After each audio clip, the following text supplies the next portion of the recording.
Um, all right. Thank you, everyone. So now we're going to talk a bit about teen space design. And so when we get to your library, you are welcome to talk a bit about your library. If there are there multiple slides for multiple spaces?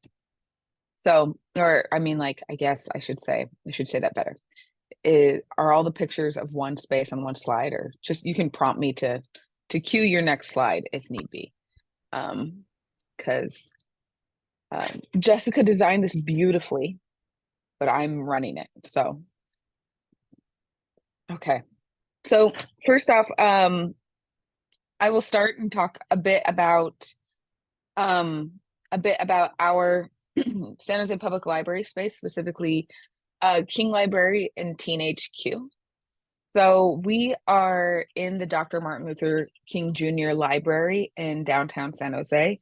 This is a very unique space because we share the library with San Jose State University, as we've mentioned before. So like floors 1, 3, and part of 5 belong with are shared by the public, and the rest tends to be university space. So that means our access and our circulation spaces are shared, our tech service spaces are shared. And so the space that we're in, Teen HQ, is sort of up on the mezzanine. So we have an entire children's room, and the mezzanine sits above. It used to be a graduate student space, and I believe 7 years ago, almost 8 years ago, it was transformed into Teen HQ. So when you come up the stairs to our mezzanine, and then we also have an elevator, the slowest elevator in the world, from the children's room, it has 2 distinct spaces. The first is our reading room, which is pictured here in these slides. This is where our YA fiction at King, sorry, I'm juggling multiple things, where our YA fiction at King, our teen graphic novels, and our manga is. We also have a dwindling collection of audiobook book CDs and all of our teen magazines. The Teen HQ space is much more of a hangout space with the makerspace, where the reading room is more of a shared or a collective space age-wise. The reading room is open during our operating hours. And anyone using the collection can sit and use this space, but it is specifically for YA materials, with the exception of our YA nonfiction, which is organized along with the adult nonfiction, which is kept on the 3rd floor with the rest of the public collection. We do often do displays that highlight some of the nonfiction. And since Jessica is our current YA nonfiction selector for the system, she will often pull it down here and sort of flex it into those displays in order to, highlight that it's there and available.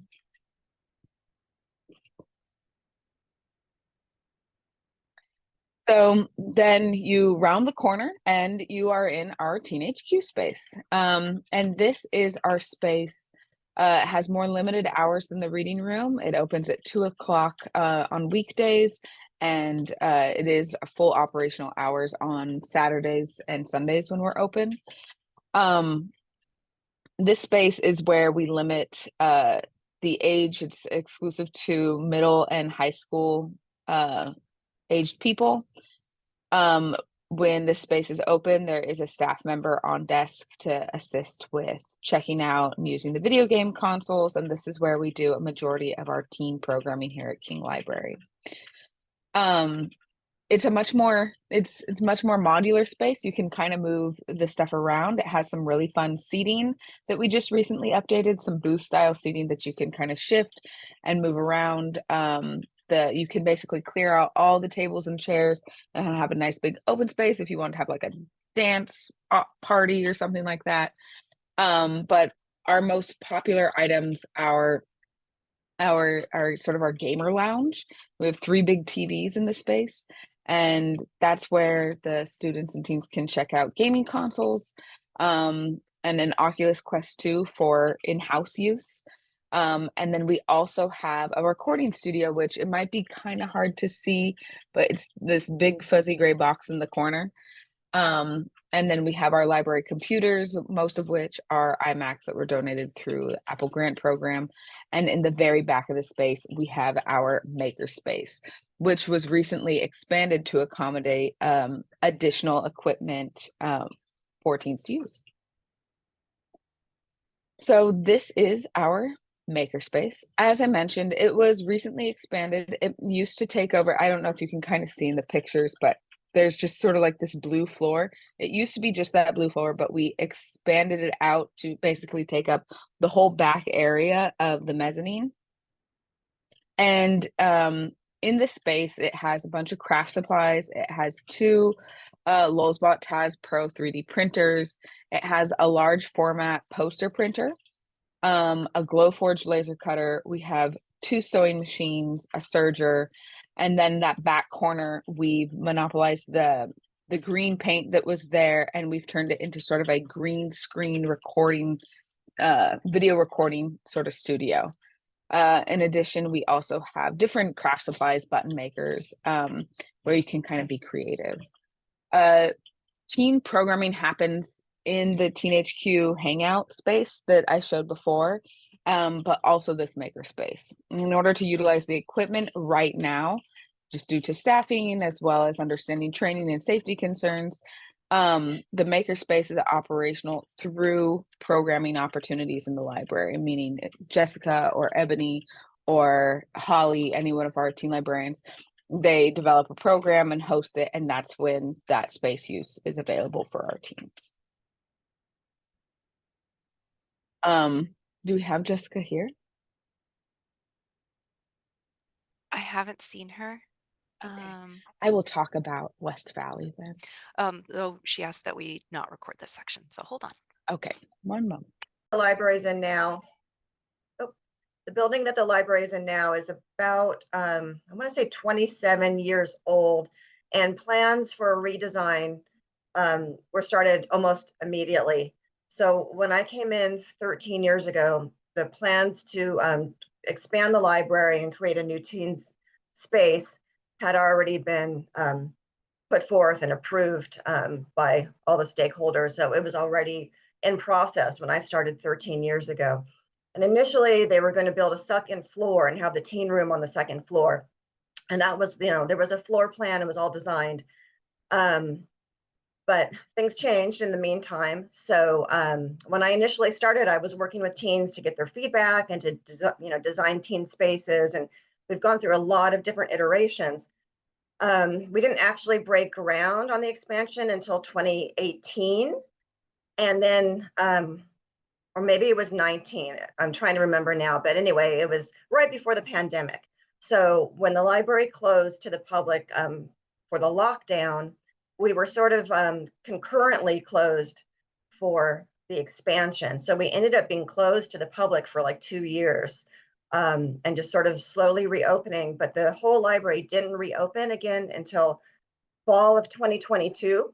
So these spaces have really only been in use for about a year and a half. And a lot of people are still coming to the library saying, we didn't know you were open. So we're really trying to get back to where we were pre-pandemic.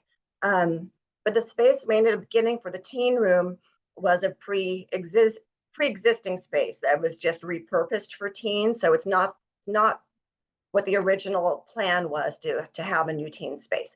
But having said that, this is what it is. So we're going forward with this. And so I'll show you some of the areas here. What you're seeing there where it says teen room is actually sort of a walk-through hallway space. It's sort of the foyer. It used to be the main entrance and foyer to the library. And then the room that exists through that doorway that says teen room used to be the program and events room. And so it's now all kind of called the teen library, but that first area is actually a walk-through hallway. So for patrons to go from one area of the library to another, a lot of people just walk through that teen room, which houses all the teen fiction, and the manga. I've got manga on spinners there, and I do book displays, but it's not a program area. So there is a little bit of seating, but it gets, it's pretty well trafficked because it's just a hallway space, really. So I kind of just have to keep it open, and I end up getting a lot of people, especially a lot of kids and tweens sort of hanging out in that space, because the teen room itself is teens only, 6th through 12th grade, but that walkway space is just, part of the library structure, so it's open to all. It connects the teen area to the maker space, which is not in my domain, but the maker space is just a few feet away, and that has a sound booth and a digital lab, and all the coding and robotics and 3D printing and VR and all of that happen in that space. So a lot of tweens, a lot of middle schoolers go back and forth between the maker space and the teen room, but I don't think it's really heavily utilized by teens. And I have to admit that I don't think a lot of the older teens really use the teen room. We don't have a local high school. We only have a middle school. So I'd say most of the after school traffic and the hangout and the study areas are really used by middle schoolers, whereas the older teens are more likely to use our reservable study rooms and just the main nave out with the adult population. So it was really designed to be a space for middle and high school students, but in practice, we found that the high school students think it's for kids, and so it's really mostly used by middle schoolers, and then the tweens, the older elementary school kids, are kind of clamoring for their opportunity to get in, and so I'm constantly shooing them out. So anyway, so the fiction and manga's there. You can kind of see that there's a window there next to the bookshelves that opens up into my office, which is accessible through the teen room. So if you want to go to the next slide. So this is the main teen room. This houses nonfiction, biography, and graphic novels. I've got a little built-in kitchenette for serving snacks. I can actually do some baking in there with a convection oven and a microwave, and it has locking doors. I was trying to keep it open just so teens could get snacks whenever they wanted, but it was just really pilfered, and there were some hooligans and some issues going on. Some middle schoolers actually used hot glue and glued the doors shut, so it's been a little problematic. So now I just have one day a week when I serve snacks after school. It's the early release day from school, and I use it for programs. But we can do, baking cookies and so forth, and I have cold drinks and different snacks that they can have accessible through that. So there are study tables that are modular and movable, and there's a lot of just low floor seating, which is all movable, bean bags and different kinds of low seating. There's also kind of a built-in theater seating, but frankly, those seats are real like concrete. They're really hard. So a lot of people just sit up at the tables or flop around on the floors. One thing I have, you can't really picture it, but I have a little cart, just a book cart there with a teen care center where I have free supplies like menstrual pads and different health and hygiene things, lip balm, dental floss, just kind of whatever I happen to be stocking. And that's been kind of a favorite thing. And I also have school supplies there, graphing paper and binder paper and so forth that are just free and accessible. Last year, I did get a donation for menstrual supplies from a company called, I want to say, shoot, I should have written down something like Let It Flow or something like that. But Ant Flow. what was that? I think it's called Ant Flow. Ant Flow, right. Yeah. Thank you. But this year, I don't think they're doing donations. So I've just been purchasing different kinds of hygiene supplies and making that available. There's a large smart screen TV. I'm installing some video game systems right now. The problem I'm having is that I don't have a good locking cabinet for the consoles and the gaming supplies. So I'm just trying to work around that. I've actually just purchased some locks. And again, we're just kind of still getting our sea legs in terms of full capacity and getting back to the programming we did before. Because in the past, I would have had, maybe 25 or 30 teens coming to movie night, and now it's more like somewhere between like maybe 8 or 10 at max. So we're really trying to get back there. So again, this area is just open to teens and tweens. It is stated that there are some policies and rules, but I do find that people just sort of wander in, and I have to explain to them that it's a teen only area. But younger kids and adults are welcome to come in and explore the space and check out books and have a conversation with me or pick up a family member or something like that. But I do try to make it just a teen friendly space where they don't have to deal with younger and older people.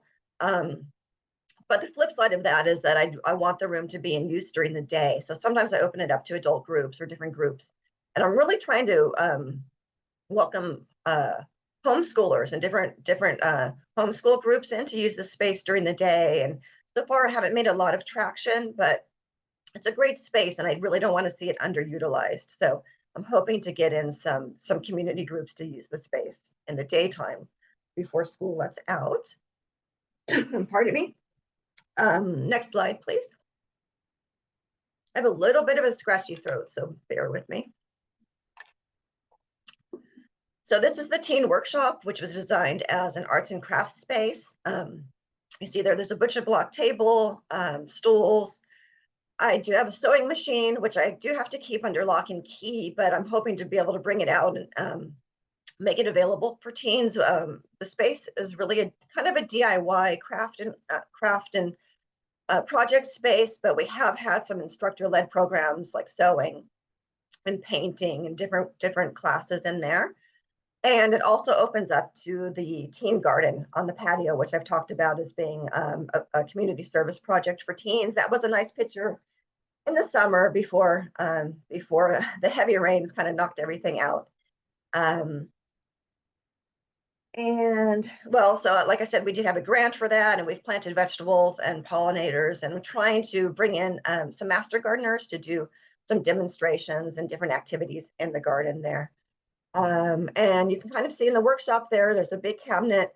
We had a lot of supplies donated, so there are fabrics and games and all the kinds of notions and supplies that you would need for sewing and crochet, embroidery, jewelry making, button making, as well as paints and markers and different things for fine arts.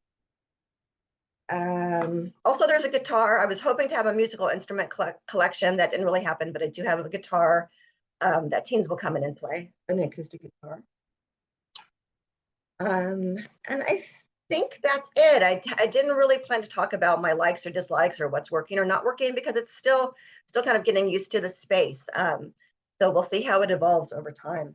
And I don't really have any capacity limits. They're not really set for any space in the library. I think that's the end of my slides. Is that correct? Yes. Well, thank you so much. Thank you. Next up, we have the City of Santa Clara, the Central Park Library. Hi everyone, that's me. So yeah, let me just move our faces out of the way so I can put the text. Okay, so this is how it looks when you kind of enter the space. It's unfortunate that we don't have an enclosed space, so that's kind of something that we struggle with. Ideally, I would love if it was enclosed, so that's kind of a con. But the pro is that it is kind of a bigger space. So that's the front facing side. We can hit the next slide. And so right away you see the YA fiction on the right hand side. So right now I have like a Prince winners and honors display up there. And then we have some more YA fiction on that top picture on the left. So we have a lot of shelving space for the fiction. And then on the left side, we have all the manga and graphic novels. Next slide, please. All the way in the back is the new YA fiction. I'd like to ideally change that because it's not as attention grabbing when it's all the way in the back. I'd like to try to rearrange it down the line so that it can be somewhere in the front and just grab their attention better. And then on the opposite side, we have the nonfiction in the back too. So we have a much smaller nonfiction collection. Next slide, please. Thank you. So this is kind of how it looks throughout this space. We have a few tables, couches. We have huge windows, which I really like, so we can look at the park outside. Similar to like what I think Rebecca was saying, it's mainly utilized, I'm sorry, by the middle schoolers next door. So it kind of deters the older teens from hanging out there. They tend to sometimes go upstairs to the adult side, or they'll sometimes hang out there, but then when the tweens come, you know, they don't really want to be around them, so they tend to migrate somewhere else. So it is mainly utilized by the middle schoolers right now. Yeah, my ideally I'd like to hopefully down the line revamp it a little bit, but I'm gonna be on the lookout for like grants and stuff first, since we are limited with funding. I think that's the last one. I'm not sure if there's another one. Nope, that was it. Yeah, thank you. Thank you, Karen.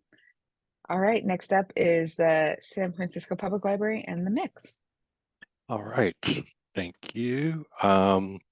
Just to give a little history about the mix, it was opened in June of 2015, and it was designed totally by a board of advising youth. So they decided what they wanted in a teen space, which was music studio, video studio, makerspace, like a study space, and a space to hang out, and a bathroom. They had to fight for a bathroom, so we have our own bathroom in there also. And it is 4,770 square feet, and it's on the second floor of the main library. So when you enter the mix, you're going to see the bottom right picture is what you see when you enter the mix. You could see the two studios behind those desks. When the teens come in, we always ask for library cards or school IDs to confirm that they're between 12 and 18. It started off as a 13 to 18-year-old space, but I made the decision last year to begin letting 12-year-olds in because it was such a high demand that, and we needed some foot traffic. It was a little slow to start off with, and now it's super busy, allowing the 12-year-olds in. So at the desk, we have a greeter librarian, which you go to first. And then next to that greeter desk is another librarian that sits there and is backup or helps do reference. And they're also a roving librarian. So that librarian has to kind of walk around, make sure everything is going okay, interacting with the teens. Our makerspace is the top left corner. You could see it in the other picture too. It's back to the left. It's a pretty small space. As you can see, it doesn't fit a lot of our maker equipment. So you could see the 3D printer is outside of the makerspace. The sewing machines we put out just to show that we have them for use, and the vinyl cutter is there also. So if teens want to use the sewing machines that we have or the vinyl cutter, we could bring those into the makerspace. Our button machines don't fit in there, so those are actually two tables outside of the makerspace where we have our button machines. We do host a program once a month called Biblio Bistro, so we're able to wheel this pretty big Charlie cart in, and it fits to one side of the space, but it only really fits about 6 teens comfortably. And so when we have more than that, it gets a little crowded in there. And then we'd have to move some of the programs out to the carpet garden, which you'll see later on one of the other slides. I wish that space was bigger. That's one of the cons. I wish we had a bigger makerspace. But it works for what we have to do. And you can see everything we have: the printer, sewing machine, serger. I always say Cricut, cry cut machine, but makers and craft supplies. We can do the next slide, please, which is our collection and our reading nooks. So we have what we call a basic collection. So it's always continuously weeded. We keep more new book titles and popular titles and some of the classics. And like I said, it's always getting weeded. So it's everything's kind of changes throughout the months. And on the back of the shelving picture, we have two huge shelves of manga. We have the biggest manga collection in the system, and it's super popular. We do let adults and kids 11 or younger come in to browse the collection, but they only have 15 minutes to do so. Sometimes we'll give a quick tour, but usually it's an in and out in 15 minutes. And then on the left is where we have our seating for teens that want to kind of have a quiet spot to study. It's one of the spots that we do allow food, and so they can come in after school, study, and eat there. And so you could see we have two booths that seat 4, and then one booth in the back that's like a one-person booth. Awesome. So next slide, please. So these are media studios and our computers. We have 2 studios, one for digital media and one for music. So you could see the music studio here, fully packed with instruments, guitars, bass. We use Logic Pro, we have Ableton and GarageBand. So all 3 of those software can produce music. The video or digital media center is the same size as this studio, and that houses 4 iMacs, and it's just used for video editing. We have the entire Adobe Creative Cloud, so if teens want to do Photoshop or any other Illustrator, they can go into the video studio and do that. It's also a space that's set up for music if the music studio itself is being used. And then on the bottom, you could see our 6 public computers with mostly 12-year-olds playing Roblox all day, like I talked about earlier. These same 6, and I think they're mostly 12-year-olds, so they get really excited. Last year, we acquired brand new Apple devices. So we did have old ones from like 2016, 17, but they weren't getting updated. So we found some tech support to finally support our Apple devices. So we have 8 new iMacs, 18 MacBook Pros and 16 iPad Pros, and each of those have Apple Pencils. And you can see at the bottom some of the software we have: Creative Cloud, Logic Pro, Ableton, and Procreate. And those we only check out to teens who are working on creative projects to use our Creative Cloud and our Logic Pro. And so we have quite a few teens that'll just come in and want to use the Apple devices to do those things, 3D printing, stuff like that. We are working on getting some more brand new things like monitors, a large format printer, which is one of my dream products. So that's coming very soon. I think that's all the new stuff that we've asked for as far as that goes. So next slide. So this is our final area, which is our gaming and hanging out space, our carpet garden. Carpet garden is my favorite spot in the mix. So that's the bottom right. It's just the hangout space with beanbag chairs, modular furniture. Teens can sit there. It's a quiet space to chill out. They screen movies. We have record player that they can just listen to some vinyl. They play chess, or they just sit on their phones, charging their phones back there. They sometimes do host bigger events in the carpet garden. I think last summer we hosted first partner Jennifer Siebold Newsome in support of her summer reading initiative. So most of that event took place in the carpet garden. And And we had the Pen America Summit that came in last year also. So their summit was held in the Carpet Garden also. And in the way back of that picture through those doors is the gaming area, which you can see on the top left picture. Those tables can be moved if we need to open that space up. Teens can also eat there. That's the only second place where teens can eat. And a lot of them just use it to study, hang out, play games. Our D&D games are played at these tables. In the back is our gaming area. It's really small, but on the wall, there's a Nintendo Switch, and the way we did security for those is bought acrylic boxes with locks, and so the Switch can fit in that and get stuck to the wall with a key, so teens can't steal it. We also have security for our Xbox Series S. Our first one that we bought got stolen. I don't know how they got out with it, but they did. And so we started buying security boxes for all that. I just purchased a PS5 yesterday, and that came last night, or I purchased it 2 days ago. It came last night. So we have that coming with a new security box also. And we're going to get bigger monitors for the wall. Think like 68-inch ones that are coming. We just want to have a better experience and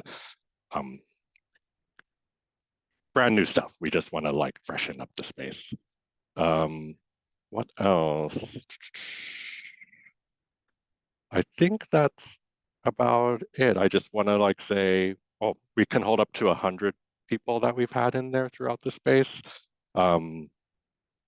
And I can say it finally feels like we're getting over that COVID slump. It's pretty busy on the weekends, and class visits are coming, like 3 or 4 a week are coming in. So it's really picking up. There's not really a lot of cons though. So I would say it's a really great space. That's it. Thank you. You're welcome. So next up, we have Oakland Public Library, the Rockridge branch. Hello, my name's Hi. Susie. Turning on my video. I'm the teen librarian at the Rockridge Library. I was here a long time ago, and I left about the time that this new, not so new, but new teen zone opened. So to give you some background, uh, here, this floor plan is the actual teen zone. This library was built in the mid-90s, and it was the mid-90s, but sadly, there was not a plan for a teen zone. Basically, what it was is there was a half of the library for adults and half of the library for kids. And when I came here first in the mid 2000s, the teens had one corner of the room. So they had a table and they had one aisle for their books.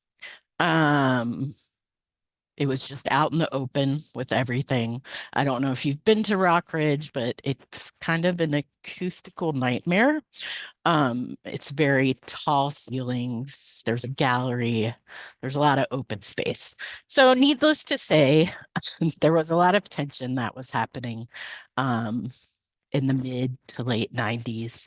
There's a middle school just up the road, and the middle schoolers would come down after school every day, rightly so. They all wanted to hang out with each other, and they didn't have anywhere else to go. So tensions were coming to a head in the late 2000s. Thankfully, the city council person at the time for this area was able to find some funding to help build a teen zone. So we fast tracked to do that in the late 2000s. We had surveys with adults, teens, all sorts of people. We had community meetings to get everyone's input.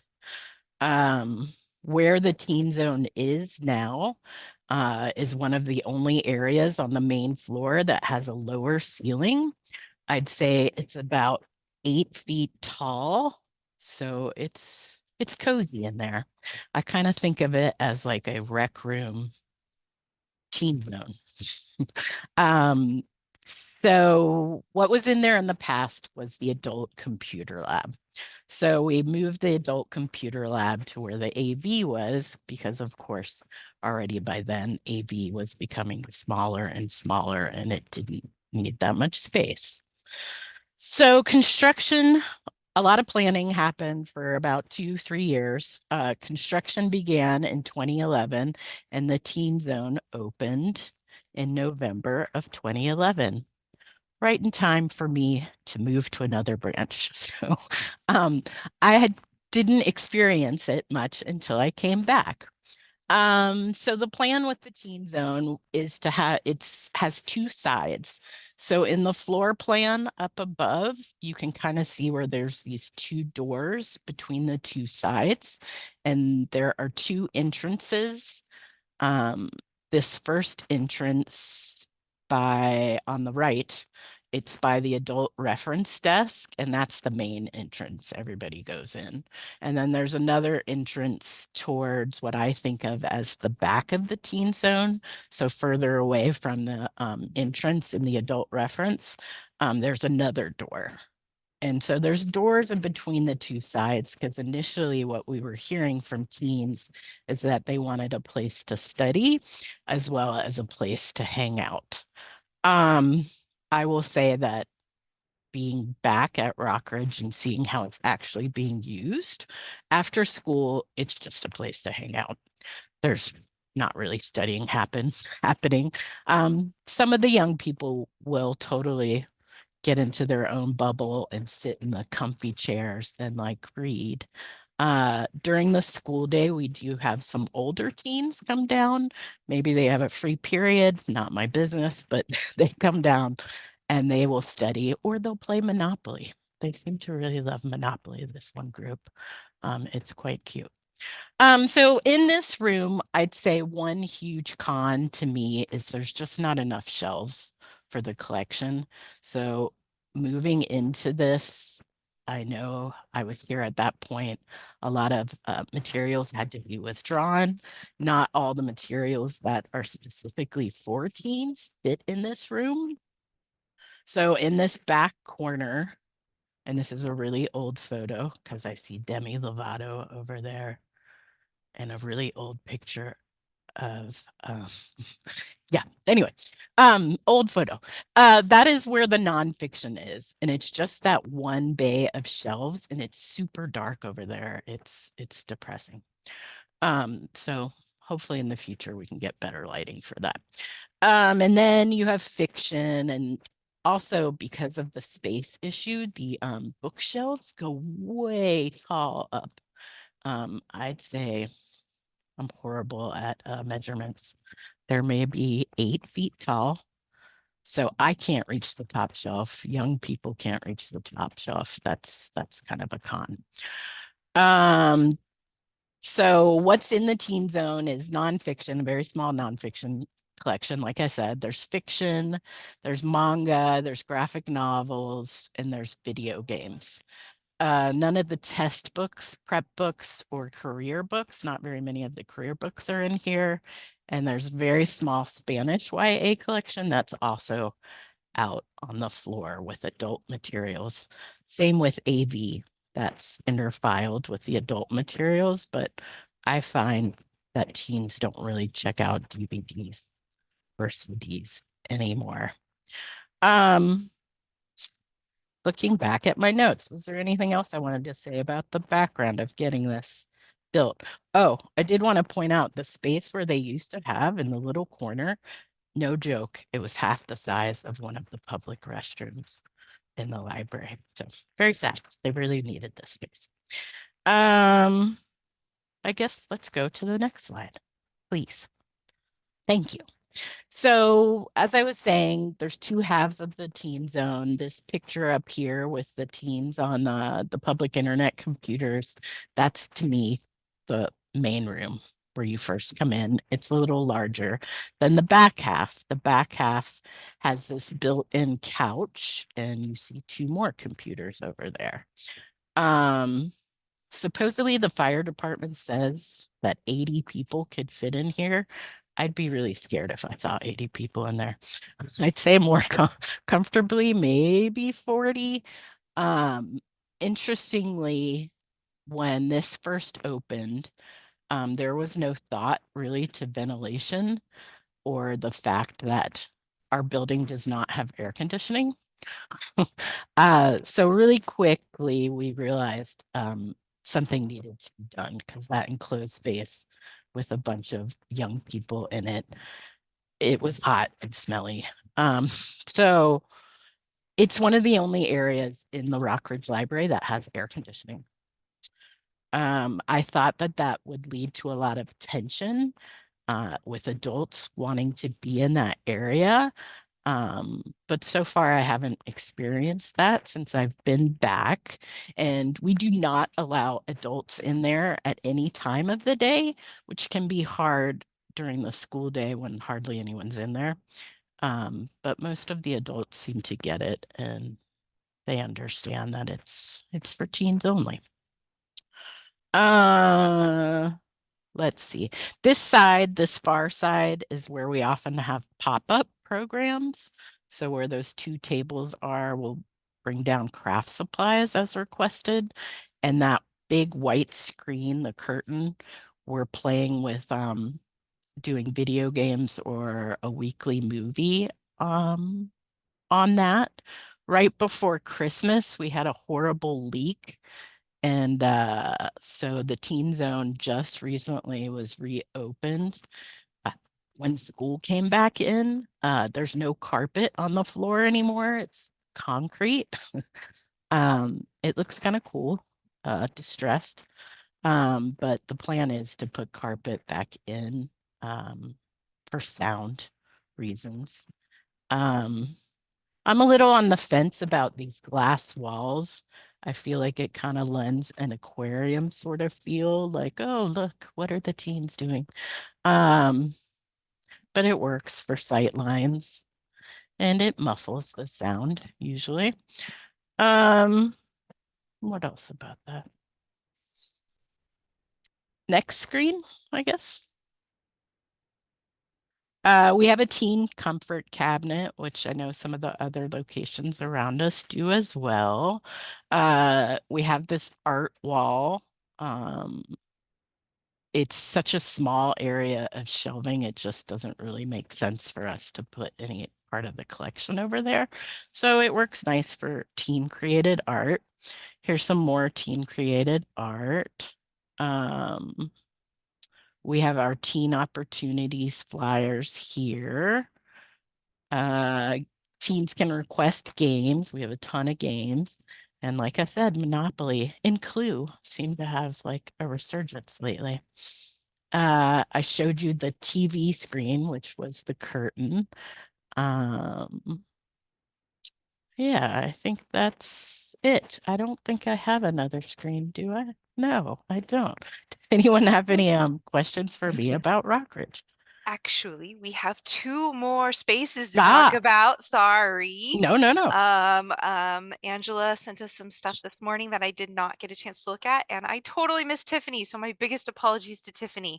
I believe, can you share screen the emails that they sent? No, I can share screen the emails they sent. No worries. I'm sorry. It's what I get for volunteering to do this and then not doing it very well. All right. So let's go ahead and start with Tiffany. There we go. I'm so sorry, Tiffany. It got buried in all of the emails. There they are. So Tiffany, is this good enough? I'm so Yeah, sorry. this is fine. Okay. No worries. Go for it. Tell us about your space. Yeah, so I've only been here for a month, so like I don't know all the historical information. But I can tell you about the space. We have a teen room, pretty similar to West Valley. We've got some study tables, and I think there's 6 computers in there, television. Yeah, that's the little entrance to the room. I think you can see if you scroll down. the computers. For the most part in this teen area, it's all graphic novels and manga, just because that's what circulates well here. So yeah, everything is yeah, I think you can also see we do have the graphic novel making contest. Um, and so we have those in here too. But yeah, but aside from that, this room is yeah, it is mostly just manga, graphic novels. We have some YA right outside that teen room. But our collection is pretty small. I think some other people have like also touched on this, but our teen room just is not especially popular with the teens. We just don't really have a lot of teens that come to this branch. We are next to middle school, so you know some of the older tweens will go in there, but they also go to other parts of the library. So yeah, we have teens that come in every once in a while. Usually they bring their own devices, and they'll get some homework done. But that's kind of like our big push is that we would love to see more teens in the space and utilizing it and figure out what we can maybe add to the space to get them in here. So I've like heard a lot of ideas. I was like taking notes about all the things you guys have. So that was really helpful. Yeah, we are right. We're on the second floor, so downstairs is the Seven Trees Community Center.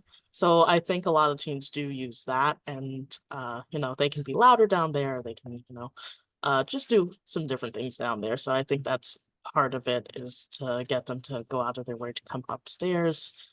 Um, you know, might not be, you know, what they're used to, but definitely trying to think of more ways to get them in here. Um, yeah, maybe we will buy some systems, like a video game system, if we can get the budget for it. Um, but yeah, like that's our space. Awesome. Thank you. Mm. And then next up we have Angela, and then we'll do a general Q&A where if you've got any questions for any individual space or person, you can do it. And let's see here. All right, Angela, got a Word document here. And I can attach this Word document and I'll get the Tiffany's photos up for the whole thing with the notes when the meeting's over. All right, Angela, take it away. All right. So our building is very old. It opened in 1949, and the teen space was really something that only came into being right before I came in 1985. So it doesn't have its own separate room. It's housed with the adult reading room, but I do the best that I can to kind of market it. One of the more popular things in the upper left-hand corner, you'll see the graphic novel collection, and I tried to make it look a little different. We had quite a challenge with seating, and to the right, there's, I don't know if you can tell, but it's like a bar table. And we used to have really nice, comfortable chairs with hydraulics, and then people started riding them like they were at an amusement park. So I had to get some chairs that were basically vandalized proof, but not really all that comfortable.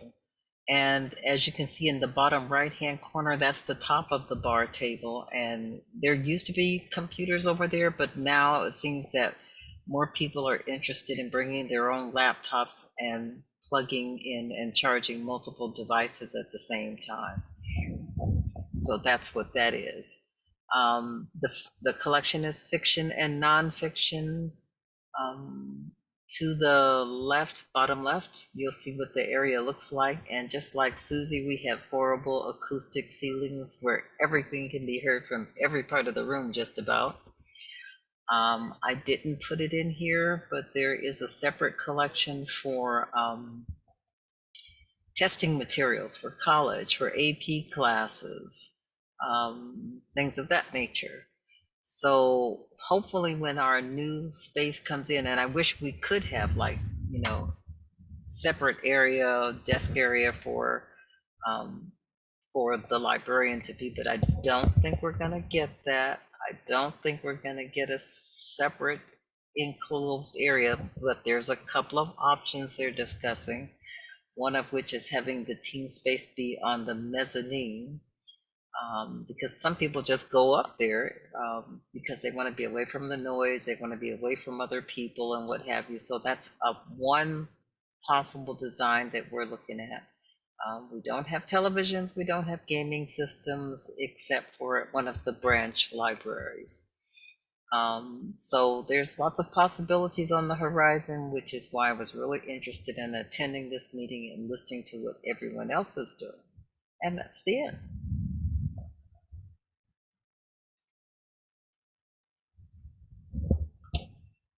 Awesome. Thank you. All right. We'll open it up to Q&A questions for anybody presented. We've only got about 6 minutes, 5 minutes. As my clock just turned over. If you got any questions for anybody or anything, or you're facing a problem in your system and you want to just ask the crowd, we got 5 minutes. I have a question for the group. Go. Do all of you have space in your collection areas where you're readily accessible for reference or directional questions or programming?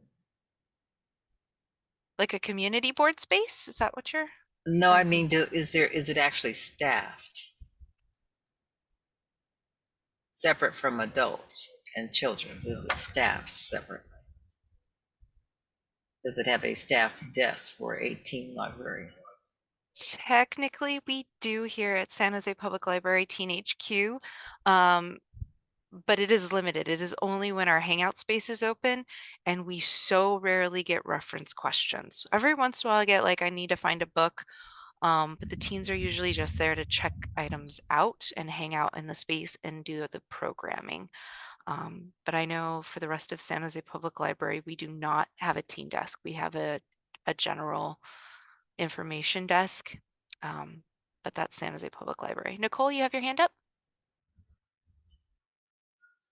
Hi, everyone. I think I missed introductions. I'm Nicole Fernandez. I'm with San Mateo County Libraries at the Brisbane Library Branch. And I'm curious, about the bean bags in your teen spaces, because I'm putting it on my wish list to try to get for our library. I don't know if that's possible or when and if we'll get some for our middle schoolers and our after school crowd. So we've been, as everyone else, we've been experiencing some boundary pushing in terms of just like shenanigans in the library from our middle schoolers and some of our elementary schoolers. My high schoolers don't really get here until the evening, and they're pretty chill. So if they can even get to the library when we're open. So we've, since it's been cold and rainy outside, we've kind of tried to shift and move and try to like guide them to the community room building. We're fortunate to have our own dedicated program space and room, and we really want to activate it, but it's again a program space. It's not a dedicated teen room. So I need like modular alternatives to the tables and the plastic chairs that we have in there, and I'd love to like really activate the space after school. So I'm looking for ideas like the bean bags that I can easily store and clean. And we do have like storage limitations too. So if anyone could share like how do you make your spaces modular if you do make them modular for your teams? The mix just bought beanbag chairs recently. They're called Big Joe beanbag chairs from Demco, and they're perfect. They are like have a little back support to them, and they're pretty nice. I'll put it in the chat. I'll jump in. I'll have to look up the brands for ours and share it later because all our furnishings went through like a architect's design team. We didn't get to pick our brands, but for my kind of geometric shaped like low stools, and it's hard to describe. There are sort of these U-shaped benches that can be flipped on their sides, so you can lie in them like a hammock, or you can flip it to sit, and then they stack for theater seating. I found that I had to repair them almost immediately because some of the younger middle schoolers were kicking them and jumping on them. So I had to buy a set of like fabric patches, and I've like they immediately needed repair. But the bean bags themselves have held up, and I think we got 6 or 8. But I'll have to share later what the brand is. So those have held up, but the other pieces have not.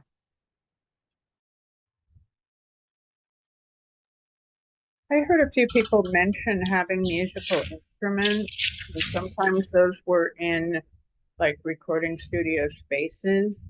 Do any of you have like musical instruments that people can come and check out that aren't just living somewhere available? Our library system has ukuleles that we can check out. And we recently just added a karaoke machine. So I believe all of our branches have karaoke machines now.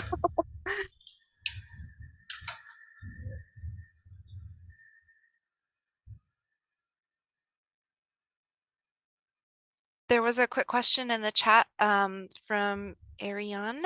Sorry if I'm pronouncing your name incorrectly. The question is, do most people purchase their teen room furniture from Demco?